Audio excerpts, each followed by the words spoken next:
In kutiba alaikumul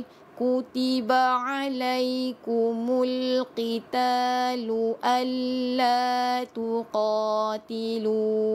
Okey, ni alif lam qamariyah, masukkan terus alif lam. Okey, kumul qita, huruf qaf ni gunakan konsonan Q.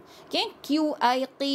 Okey, praktiskan. Kadang-kadang orang boleh sebut huruf qa, tapi bila baris bawah dia bunyi ki. Okey, tuan-puan boleh tengok sendiri. Okey, bacaan tuan-puan bunyi qa atau bunyi qi, macam mana? Okey, maksudnya kena baca kuat-kuat sama dengan saya baca. Kalau tuan-puan rasa susah, bulatkan macam saya buat. Okey, rasa susah, bulatkan macam saya buat.